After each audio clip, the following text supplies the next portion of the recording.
right, welcome to another episode of Piecing It Together, the podcast where we take a look at a new movie and try to figure out what movies inspired it. But today on the show, we're not doing that. Today is a special episode. I was recently invited to the Beverly Theater here in Las Vegas to moderate Q&As with Greg Sestero of The Room after back-to-back screenings of the film. It was so much fun. If you've been listening to this podcast for a while, you know how big a fan I am of The Room. I've been a fan since 2004.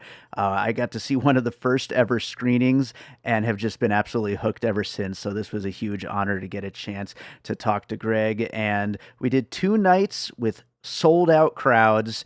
Amazing screenings. Everybody was so into the movie, and then got to do these Q&As after each screening, and we're going to get into that here in a second.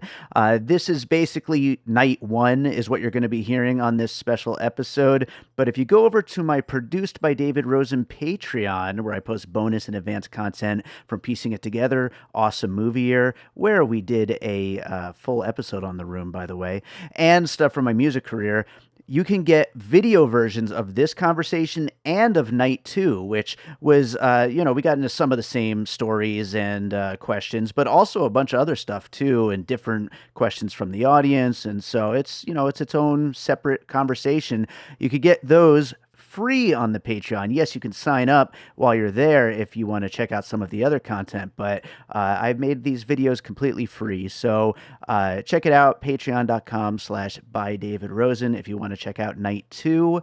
But let's get into this conversation from night 1 of The Room at Beverly Theater with Greg Sestero.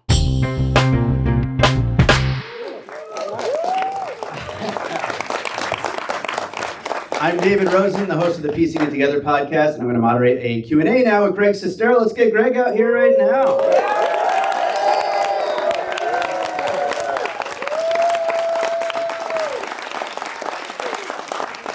Oh, hi, everybody. So how many of you was that was your first time seeing The Room? Oh. Oh, my God. Imagine how much dialogue they just missed. Yeah, I mean, you guys have now entered The Room in the perfect way, seeing it with a crowd. To be honest with you, I didn't think anybody would see this film when it came out for many reasons, but here we are all these years later in Vegas, the very first screening, which is awesome. Yeah. And I mean, look at how enthusiastic people are 20 years in. Like, it's just, it must be crazy to see from the beginning and then through. I mean, you guys had a 10-year anniversary, which there was a whole bunch of shows, and now 20 years, it's still just as live and amazing. Yeah, I was worried that all of you guys were going to be out in the lobby in the first 10 minutes. But it was just, it's so cool. I mean, you make movies, you pour your heart into it, you have a vision. And with this movie, it was just something, I mean, as you guys can imagine, I thought it was just going to be Tommy's expensive home video. But it's really cool to see people out at the theater having a great time like this. How many of these have you been to at this point, would you say? A rough estimate? So when I was writing The Disaster Artist, I went on tour with Tommy, and we did a few dates, and I would interview him. And then when the book came out, obviously I did a lot of events. And then when The Disaster Artist came out, but this past year and a half, I've been really all over the world. And to see, I've been, Estonia, Switzerland, France. It's just so cool to see whatever this movie is. It has a certain weird language that breaks through. It breaks through like it shows in Japan. Yeah. And recently I've been talking. How many people here have seen The Disaster Artist? Oh, man, awesome. Yeah, when I wrote the book, I really thought there's a good movie here. And so I've been talking to James Franco about doing the Disaster Artist musical. And I thought, wow, what a great place to have that premiere in Vegas. I think that would be such a good thing. I got goosebumps just thinking about that. But it is a wild ride. And speaking of The Disaster Artist, I mean, there's so many stories that you tell in the book version too, and then what is translated to the screen. Have you ever thought about continuing that story with continuing the book and adding to what's happened since then? Yeah, I mean, when I wrote the book, I thought the ending of it was so poetic with the movie, regardless if it was good or bad, it finally got to the screen. Right, yeah. And I thought that was just such a beautiful way to end it. But everything that's happened since, people have always asked me stories about what it's like meeting people all over the world. Obviously, having the Disaster Artist go to the Golden Globes, watching Tommy go up to Angelina Jolie and shoot his shot. Meeting Tom Hanks that night and saying how much he loved the film. Like all these surreal things that when you read the book, you didn't think were possible. So yeah, someday maybe a podcast or another book or something. But I really enjoyed doing the audiobook. Yeah. Because I really wanted to play the role of Tommy and so at first I had this idea that maybe Tommy could play himself. And then I thought, okay, if we do that, the audiobook may never come out. So I was like, I'll just do it. But yeah, there's so many, that's one of the things about, The Room obviously stands for itself, but to me, what I've always been fascinated about is the story behind this journey.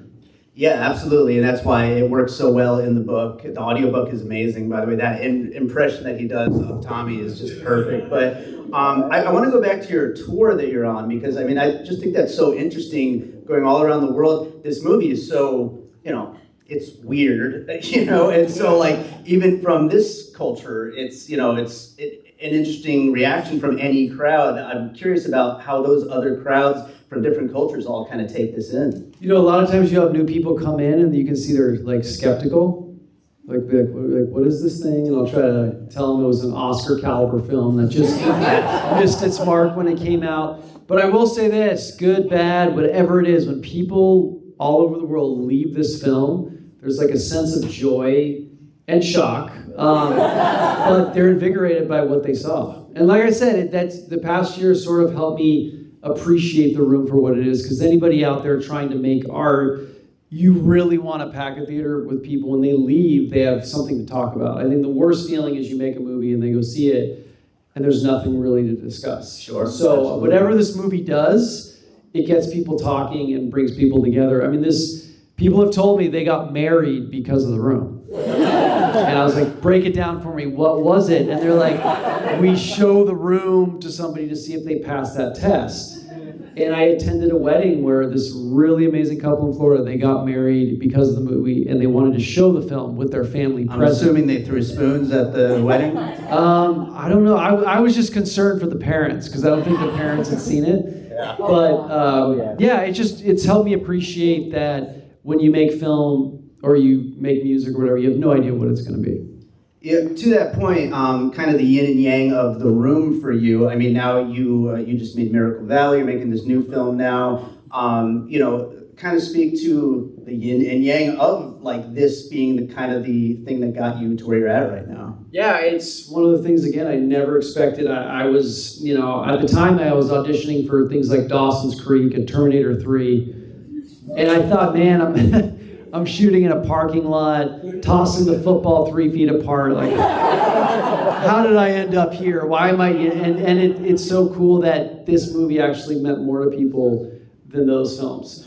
And I think when I wrote the book and then the Disaster Artist movie came about, it was really refreshing. And I thought, I want to get back to making movies. So I wrote a script about a road trip, based on a road trip Tommy and I took years ago, in which he thought I was trying to kill him. And so I pitched him this movie. We made a movie called Best Friends, and oddly enough, we take a road trip to Vegas. Nice. And we got to film here. And the joy of making movies really shined through. And then I wrote and directed a cult horror movie called Miracle Valley, and now I'm working on a UFO abduction movie called Forbidden Skies. So I really, if you're able to be creative on any level, I think it's very rewarding. And that's kind of what The Room taught me. In the beginning, to be honest with you, I didn't really want to be in the movie. I read the script.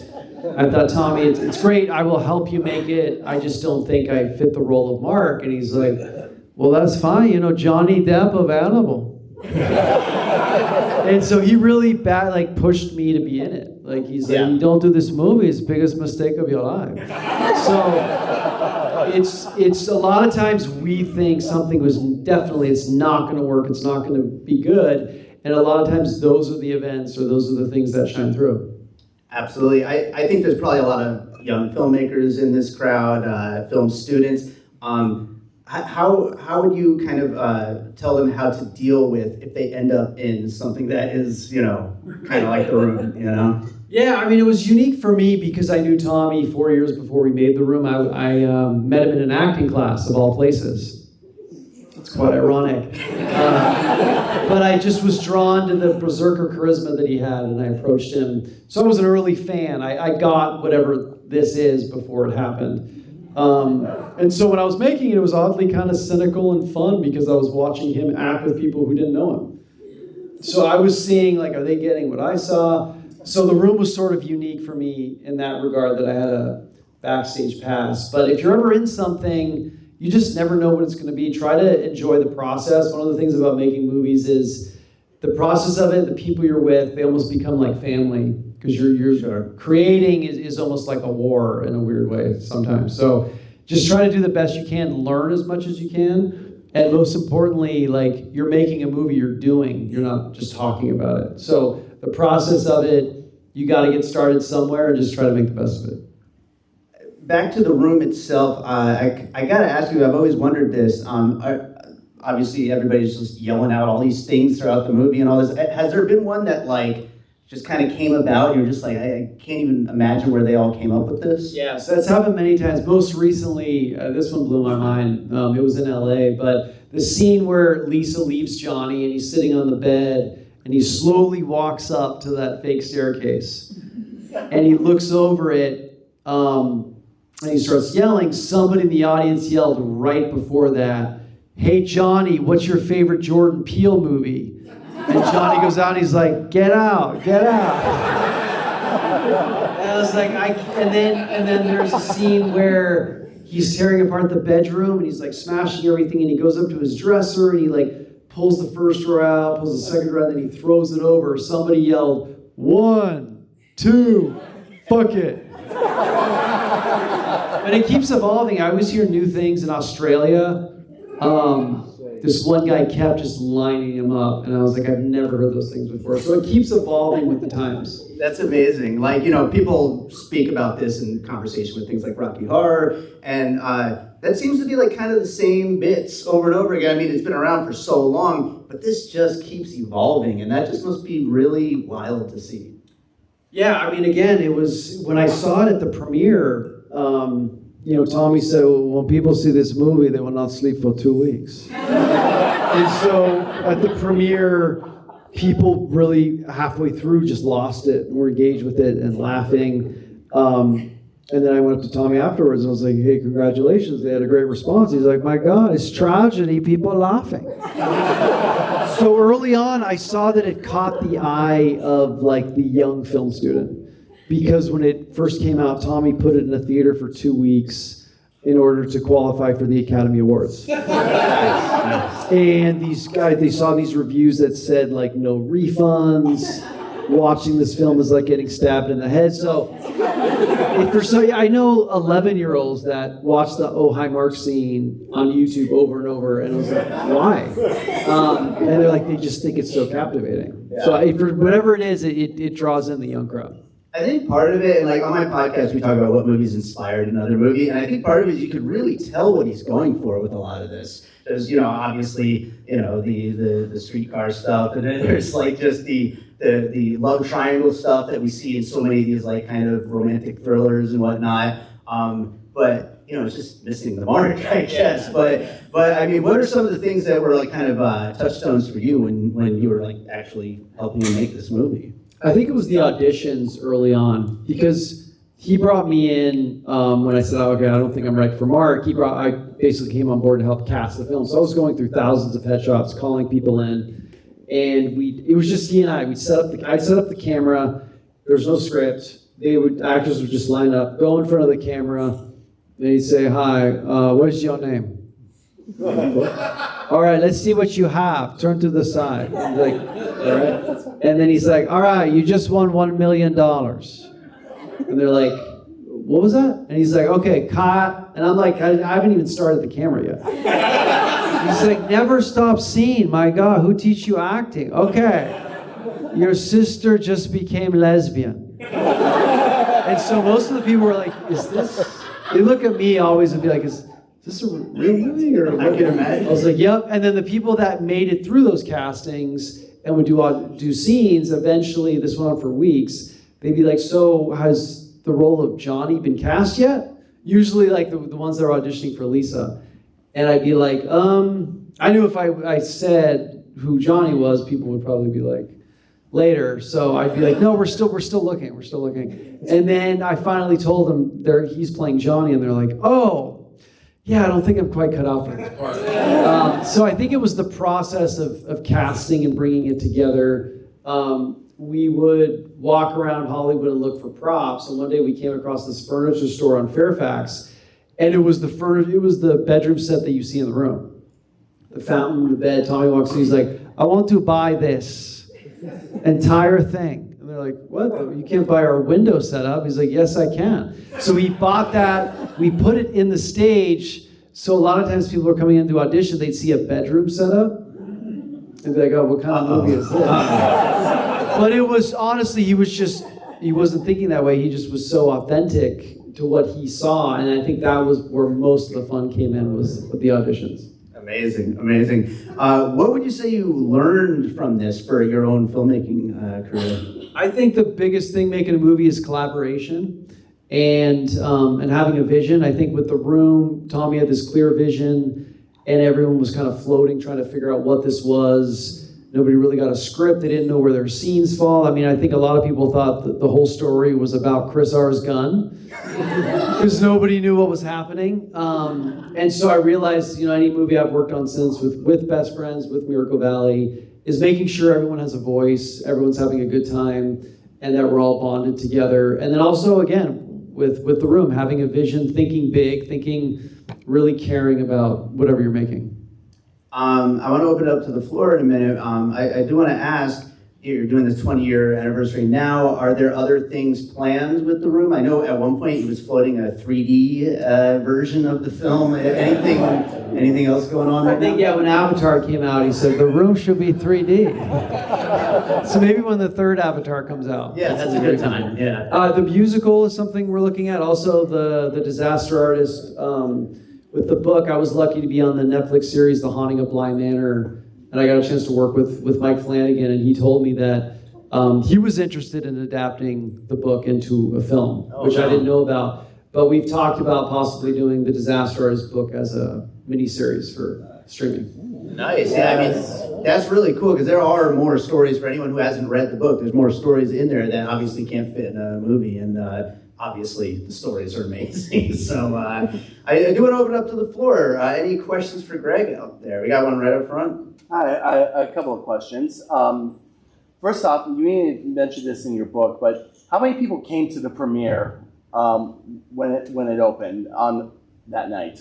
June 27, 2003, Tommy hired a publicist to fill the theater with people thinking they were going to see the next Streetcar Named Desire. Yeah. So back then, it was, you couldn't really tell unless you showed up and watched it. So we were showing at the Beverly Theaters on Fairfax, which is, I don't know if it's still there, I think it's boarded up now. But no, it was packed with people. Again, they thought they were coming to see a legit film. Tommy invited critics. So it was, I mean, I had shown The Room on VHS to my family and my friends. I had the rough cut. And we laughed about it. I used it to shock people, bring friends over. I wouldn't even tell them I'm in it. I just show it to them, and their face, they were blown away. My mom thought it was a porno. So now the culture kind of changed. And all of a sudden, we're in a room full of people, and I can't explain to them the whole backstory. So I remember they're watching it. I'm sitting in the fourth row, and I'm like, oh God, that sex scene's come out of here. So I duck out, quickly go into the lobby, and I'm pacing back and forth. And these people start walking out, shaking their heads. And one guy looked at his buddy. I think he was a critic, but he's like, oh man, I'll never get hard again. So the premiere, again, I thought that was it. And I thought, oh man, no one's going to ever see this movie again. You said you had a second question? Yes, about the, because I know he shot on 35 and HD side by side, and I believe everything in the film was from the 35 footage. Yes. I assume he still has all the HD footage as well. Yeah, there's a lot of tapes. I remember we would shoot a lot of BTS on HD. So I cut together like a little documentary when the book came out, behind the scenes footage. But there's a lot of those tapes floating around, and it's a lot of people just sitting, waiting around for us to show up on set. Because we were usually 4 hours late. But yeah, I condensed a lot of it and do a little behind the scenes footage thing. But yeah, that's just 35 millimeter film. Any other questions up there? We got one way back there. Yeah, so I know they're doing a remake with Bob Odenkirk, and you're involved in that. Tell us a little bit about that. Yeah, it was for charity. We reshot the room in one day, and Bob played the role totally serious. I played Chris R. Hopefully it'll be, you can see it soon. But yeah, we shot it for charity in one day. Played it, again, tried to do it as serious as possible. What an amazing project. We got one right up there. First of all, I just want to say how happy I am to hear that you wanted to adapt the book into a miniseries, because I literally just told my friend, I'm like, this works so much better, I think, as a miniseries. I agree. So that's awesome to hear. My question is, one thing I really love about the book is the structure and the way that you kind of bounce between the different past and the present. Like, you know, it's not chronologically told. My question is, why did you choose to tell the story that way? What was the thought process behind sort of having it happen? Yeah, good question. Sort of like what you were talking about with movies that inspire other movies. Yeah. Just from day one, I saw this story of Tommy and I and me moving to LA and the whole room thing as a film. And so I studied books that became movies that I really liked. And one of them was The Social Network. Nice. And I read the book, and it was like they used the courtroom as sort of a base, and then they would go back and forth. And then I also read 127 Hours, about him being stuck in the rock and then his life before that, sort of how it led up to him being stuck there. And I just realized that this story, the A and the B story could really play off each other. And that way the reader's just not like, you're surprising them as it's going. I know with the film, they sort of took the linear direction. They took the friendship stories and put that first, so it plays more like a straight movie. But I just felt like The Social Network was a really good model.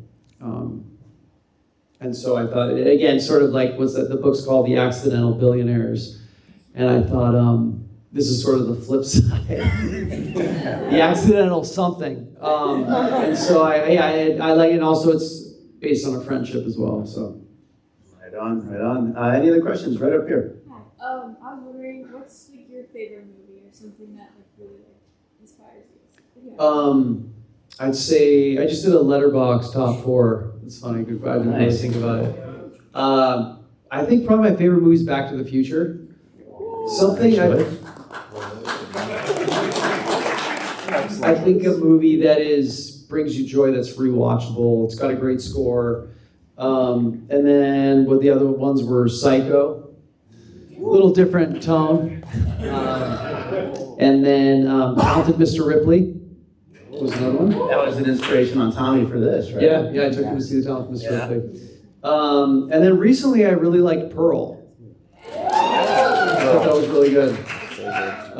So yeah, my taste is kind of all over the place, but yeah, I always look at each decade for studying a movie to inspire what I'm doing next. It seems like what you've been working on lately is, either straight up horror or horror adjacent. So I mean, some of those picks you're picking there definitely make sense. Yeah, I love to take weird experiences I've gone through and filter those and adapt them into a film. On any other questions out there? Yeah, right over here on the end. Hey, nice to meet you. I was just wondering, when you got into acting, how old were you when you got into acting? Like first, and then when did you land the role in this part? You said creating is war, so I kind of wanted you to touch on that, like Sure. As far as like your origin story a little bit. Yeah, I was 12 when I first realized I wanted to tell stories. I saw the movie Home Alone, and I thought, man, I want more of that. I want to, so I started writing a sequel called Home Alone Lost in Disney World. And it was one of those things, it was like every night I just crafted, I hand wrote the sequel. Every night just worked at it and just kept hitting it, finished it, tracked down John Hughes' production company, called 20th Century Fox, sent him my script with a letter and a pitch, and a premiere date. I was like, I went all in. And I expected it was going to happen. I was like, oh, I don't need to go to school anymore. This is going to become a big hit. And then I got a letter back. Obviously, they weren't going to do the movie, but they were talking about how they were impressed with what I did. And so that sort of started the fire of wanting to tell stories and get into acting. And then I started taking acting classes at 19, met Tommy in that. My first movie I ever did, first speaking role, was a movie called Retro Puppet Master, filmed in Romania. I don't know if you've seen the Puppet Master series or Full Moon, those weird horror movies. I had no idea what I was getting into. I was my fourth audition in LA. My first audition was for Roswell, that TV series. Pacific Blue, another TV series, and I was like, Retro Pup, what the hell's this? I was like, I think I can get this. So I go in, I get the part. And then I think, creating, like, especially when you're making a movie, you're spearheading it yourself. It's like every day you're trying to capture scenes, you're fighting against weather, equipment, moods. It's just like, there's so many intangibles going in, and you'll go in and you'll have 3-4 really good filming days, and then things just aren't working. And you just got to keep, it's a daily challenge of trying to get the best thing you can on film. For example, we were making Miracle Valley, and we had our whole cast there, and it's just out of nowhere, it's freezing and raining, and people have to leave the next day, so we got to fight through to get those scenes done, to do the continuity. And it's weird. It's a beautiful thing, but you got to come through with a lot of passion when you're making your own films. How long did it take to make that whole movie, the whole thing? The Room? Yeah, The Room. From August till December. So it was a pretty long shoot, almost 6 months. I think that's as long as they filmed like Saving Private Ryan. The Chris R scene took 3 weeks alone. It was worth every minute. Definitely. Right here. So I was wondering, was there a real woman that inspired Lisa? I think so. I mean, anytime you see a movie that's written, directed, produced, starring, it's coming from somewhere deep within you, and I think there was definitely a vision. I've never met the real Lisa, but I think she's really out there. Well, in that case, Miracle Valley, where is that coming from? That was just sort of a love of, some of my favorite horror films. Cults, The Hills Have Eyes. The Room was always fascinating, but I feel like we're all kind of a cult. And so I started reading more about cults, and I thought, that's something I really want to try to do next. So it was sort of an homage to 70s horror. Yeah, no, absolutely. We got another question right here. Yeah, so I haven't read the book, but of course I've seen the movie a bunch of times, and I've seen The Disaster Artist a couple of times. I've got to know, there's got to be more about it. Is Chris R. the crazy guy with the gun? Yeah, the beat, yeah. What is the story behind that? What is the deal with that guy? He is on 10 when everybody else is on 7 or 8. What was going on? It was insane. So the Chris R. character wasn't in The Room's original script. Okay. It was added on later, and out of nowhere, Tommy shows me these rehearsal scenes, and it's the drug dealer scene. I'm like, what is this? So when we finally go to cast the film, the original Mark, Chris R. was his roommate. He never acted before. He was an Olympic athlete, and he got into startup internet companies. And he randomly was like, "Hey, I'm kind of interested in acting. I'll give it a shot." So when he came in, he had read up on Meisner and all these acting methods about staying in character. So he was punching cars. He took it so seriously because I think he thought if he did a great job, there would be more scenes for him. But we came in with that mentality that this was going to be the greatest movie, and he was just he never broke character. He was always pissed off. And then at one point we did a take, and he's Tommy was grabbing him. He looked at him, he's like, "Tommy, can you really grab me? Do you have any strength?" He started going at Tommy, and Tommy's like, "My God, this guy monster." So yeah, it was just one of those things. It's totally normal, cool guy. He just really took the part seriously. Just one more question, if you don't mind. The mom. I mean, there's just so much unraveled with her, but the cancer part. Was there? I think that was just something, whoever that person was in real life that Tommy wrote about, probably that's what happened, and then he never discovered it because it never really turned, the story didn't really, Right. so it just was thrown out there like that's who that person was. Okay. All right. Lots of ideas. They don't always come together in the end. But I got one right up front here. I got two questions. Speaking of the Chris R scene, is it really true? And I read it in a book that he provided his own wardrobe, and ironically, the scene is "Where's my money, Danny? Where's my money?" But he damaged his shoes. Yeah, that's right. That's right. And then he proceeded to tell Johnny or Tommy, "Where's my money?" so he can provide like a payback on his shoes. Yeah. Is that really something that? Yeah, we shot the scene for so long. We kept tackling him out in the parking lot, and so his boots were all scuffed up and ruined. And he's like, "You need to compensate me with that." He's like, "I'm sorry, we're not Santa Claus." So I think he kept pushing it. He started getting into like sales and how you need to treat people. And I think Tommy was just over it. He's like, "All right, we reimburse shoes." Irony. Wow.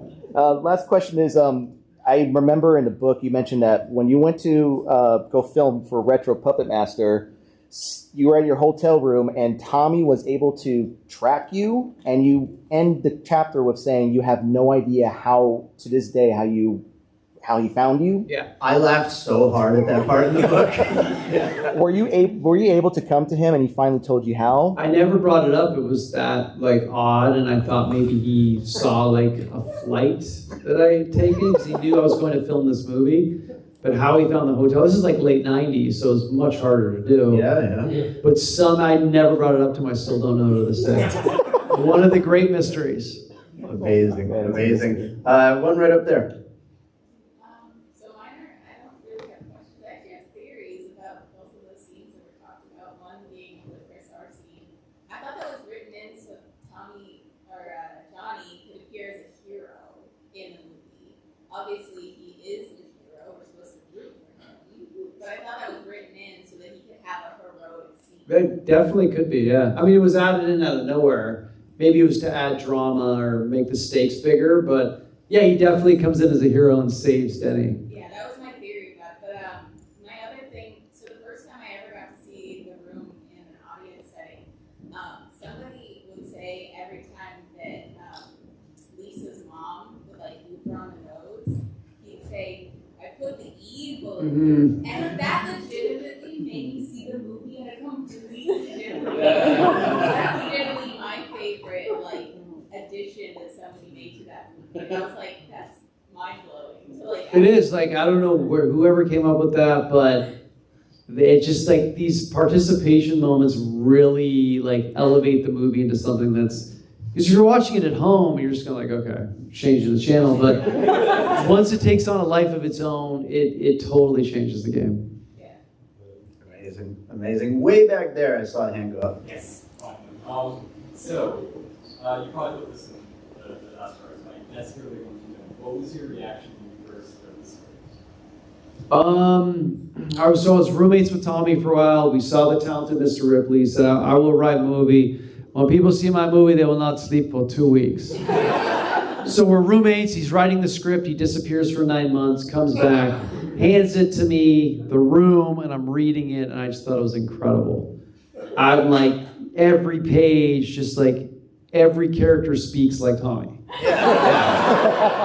And I enjoyed it because I'm such a fan of like whatever his brand is, and I just thought, if this ever gets made, it'd be such a beautiful thing. But I thought the odds were against that. But yeah, it makes me laugh. Every page is just like laugh out loud laughter. That's one thing I've never done is actually read the script, and I feel like we all probably should at some point. It must be an amazing read. But right over here. Hi. It occurred to me that the movie strangely works very well as a piece of surrealist cinema. I know it's often brought up as surreal, but I'll give you an example. There's a scene in Louis Buñuel's The Discreet Charms of Bourgeoisie, where a group of like aristocrats show up to a house to have dinner, but they can't because the host in the middle of it just sneak off to have sex. And it strikes me that was like, that's something that if that happened in the room, you'd be like, yeah, that makes sense in this context. So it seems to work very well in that regard. Yeah. Yes, someone said it's like as if an alien studied soap operas for like a week, went back to their planet and made a movie. It'd be The Room. Did anyone like bring that up to you? Has anyone like brought that up to you before? Like that specific, like the reference, like specific like types of like iconic surrealist films and like Yeah, I think it's like sincere surrealism because it's made from a point of view where they really think this is going to move people, but it like affects them just in a totally different way. Like it gets so close to being a movie, Right, yeah. but then it just completely goes off and does its own thing. Yeah, it's a special kind of lightning in a bottle that you really Yeah. can't recreate on purpose. Everyone was at a very unique point in their lives, doing the best they could, not knowing they were just in the moment trying to like survive this thing. And I think however that's captured, that's the energy people are getting. We got one right up here. Since you were involved with the production of The Room and also directed Miracle Valley, what's your favorite part of the creative process? Is it writing? Is it directing? Or I think writing is the most exciting because that's where the creation is made, and you can do it anywhere. You can do it on a plane, you can do it in a coffee shop. You're constantly living ideas, and you're not really like judging them or seeing them yet. And it's just really exciting to create something and then give it to somebody to read it and see what they feel. It's just such an early stage that is so exciting. It's not technical. So I think, yeah, with The Disaster Artist, it taught me how much, and Home Alone, it taught me how much I enjoy telling stories. I think we have time for a couple more. Right up here. I apologize, this is kind of a crude question, but when you were shooting the sex scenes, did Tommy say anything memorable, or did they play the music? Luckily for me, I got to keep my jeans on. So I guess there were more like awkward makeout scenes. He would just keep saying, "Greg, more passion, my God." And then he would say, like Lisa tried to say, "Hey, maybe we could put on some music, lighten the mood," and Alicia Keys or something at the time. And Tommy's like, "I'm sorry, we're not here to promote other people's work." So it was just like pushing like passion, grab her, kiss her. And so I did the best I could to seem like the least awkward, but that didn't really work. Amazing, amazing. Right up here. So I recently rewatched The Disaster Artist after having read the book, and you notice there's pretty big tonal shift between the two, but specifically I was wondering how you felt about how the character of Greg Sestero is portrayed by Dave Franco and kind of how he's written, because he seems a little like naive kind of to what's going on around him constantly, whereas in the book you seem much more certain of what's going on. So I was just kind of wondering. Definitely. Yeah, no, I think, when I was writing the book, I was imagining kind of a darker tone movie. I was seeing Javier Bardem as Johnny and Ryan Gosling as Greg, and having like I watched that. Having, more kind of off friendship but in the movie, I think they focused more on the friendship and having Greg like look up to Tommy and have it be more of a friendship buddy movie. So I definitely got that angle, because with the book, again, if it's a series, you can explain a lot more. But with it being a film, I think you've got to speed up the process. So they definitely made Greg more excited to be there, more optimistic, because Greg in the book is like, oh, this is going to be bad. But I think that would have taken away from the friendship aspect. Way up there. So since the movie received such mixed reviews, did you lose motivation to pursue in the movie industry? And what helped you continue to where you are now? So with The Room, it was like put out in 2 theaters, and then it just disappeared. But it was kept alive by these film students. So there was like 6 years before the movie was discovered.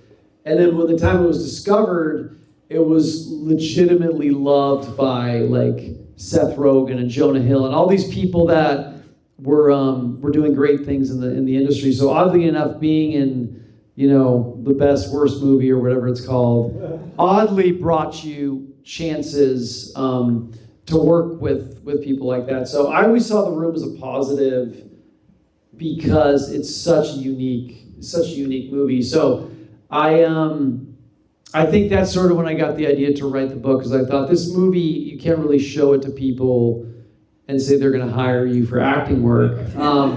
So I sort of thought I'm gonna write the story behind this, and then that'll become a good film. Yeah, oddly enough, it was like 6 years, and then it was everywhere, showing in New York and London. It was like legitimately loved, which totally surprised me. Right up there. So, earlier in another question, you had referenced the script you had wrote for Home Alone 2, Lost in Disney World. With that being kind of the first thing ever created, have you thought about ever going back and touching on that and potentially trying to create that? Obviously having to change certain elements to it, but... That's really bizarre timing, because that's exactly what I'm doing. Yeah, I've been working on it for the past 6 months. So I'm definitely going to do something with it, whether it's a graphic novel or a book, or try to get Macaulay Culkin to reprise his role. Yeah, I'm definitely going to do something with it. It's a great question. Amazing. Right up here. It's probably an ask before, but why is it called The Room?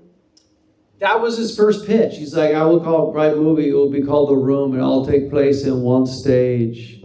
And he was pitching it as a play, and then when he wrote the script and developed it, it didn't really have anything to do with The Room anymore. But I think because it was the initial vision, he had to stay true to it. So he's like, The Room is The Room. That's a good answer. Let's go way up there. Yeah, so that scene where the dude falls on the trash cans and you guys pick him up and save him, was that scripted? Or? Yeah, it was in the script. It said Mike has a sudden fall. But then it was Mark massages Mike's leg for 3 minutes. So we talked him out of that, but we still had to make the fall happen. So that's what we came up with to make the fall look as believable as possible. But it makes it look like I shove him down, but no, he was just supposed to fall down. Just wild, absolutely wild. Anybody else got any questions here for Greg? And then we'll wrap it up. We got one more right here. Sorry for hogging it up. So I have a question. I've been performing in Rocky Horror for 20 years now, Nice. here in Las Vegas. And I was always curious, since obviously The Room is mentioned in the same breath in terms of cult movies with Rocky, have you ever been to a performance yourself? I did in Atlanta. I got to see some of the shadow cast, and it really adds a cool element to it, especially when you have a cast that's been doing it for a long time and they know the beats. So I was always intrigued. I think The Room could do really well with the shadow cast. I've heard of a couple of instances where that's happened, actually. Yeah, but I really love seeing Rocky Horror with the shadow cast. All right. And you guys do it quite often here? Oh yeah, we're monthly here. Oh, we have awesome. a show tomorrow night. That's awesome. Amazing. We got one right here. I know this from Disaster Artist, but I know Tommy's pretty private about his past life. Has he opened up to more about his past life throughout the years, or has it kind of stayed Yeah, little by little. I know when I was writing the book, he's like, "That's a great idea. I have a good story for you." And he would start telling me stories, and I'd interview him.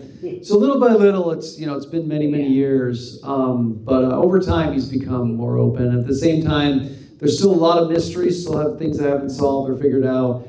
And I think that's part of the charm. So it's okay, I'm good. I know enough. Is he a Croatian cyborg from the future? We don't know. But I think it's in a really good spot. And I know you guys are obviously super close. This is a weird question, but do you own a lot of Tommy Wiseau underwear? They sent me quite a few, and I will say I didn't know what to expect, but they're very, very comfortable. Wow, great question. We got it right here.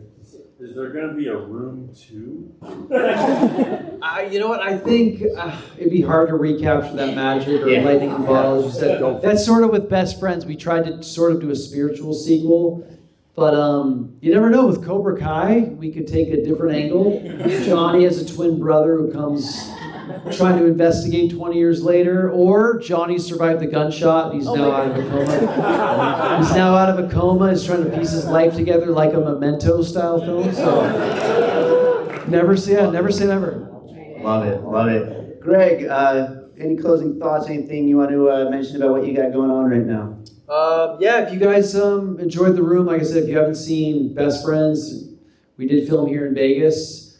And also, I'm hoping to do some more filming out here. We're working with a really great composer who lives in Vegas. He was part of Imagine Dragons. His name is Dan Platz, and he's going to be doing the score for Forbidden Sky. So hope to be back here doing more stuff. And as always, it's awesome you guys came out to support this movie and see it in the theater. So Thank you, everybody.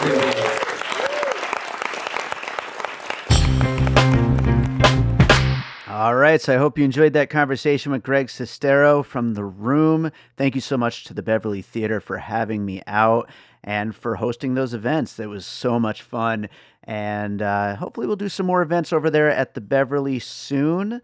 I do want to let you know that I'm doing more live piecing it togethers as well. We just did one over at Downtown Cinemas on Trap. That episode came out this week, but we will be back at Maya Cinemas on August 15th for Alien Romulus, and then we will be back there for Beetlejuice on September 5th. So couple of new live shows on the way. Hopefully we'll book something over there at the Beverly soon, and I'm sure we'll be back at Downtown Cinema soon as well. Make sure you are subscribed to Piecing It Together wherever it is that you're listening to find out about all the new episodes as they come, and you can follow me on social media at PiecingPod to find out about everything else I got going on. You can also join our Facebook group, Popcorn and Puzzle Pieces, where we continue the conversation about all the movies we talk about here on the show. And don't forget about the Patreon, produced by David Rosen, where I post bonus and advanced content from Piecing It Together, Awesome Movie Year, and my music career. And like I said at the top of the show, there are videos of both nights of the Q&A with Greg Sestero over there at the Beverly. So you can check those out. Those are free, but while you're at it, you can, maybe sign up if you like what I do here on Piecing It Together and want to help support the show. So that does it for today. I always close out all of my episodes with a piece of my music. And let's see, what should I play for something? How do you even attach a song to an episode on The Room? I don't even know. I feel like you gotta kind of go big and dramatic because, I mean, that is what Tommy intended with The Room. And so it makes the most sense to just go as dramatic as possible. And a lot of my music is very, very overly dramatic. So I'm going to go with the closing track from my album, An Unseen Sky. It's called Never. It's about as dramatic as it gets, and so I think this will work. So let's go with Never, which, by the way, there is a also dramatic music video that's available on my YouTube channel, youtube.com/music by David Rosen, and you can check out An Unseen Sky and all the rest of my music on Spotify, Apple Music, all those places. Hope you enjoy the track. We'll be back with more Piecing It Together real soon.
An All Points West production, produced by David Rosen in Las Vegas.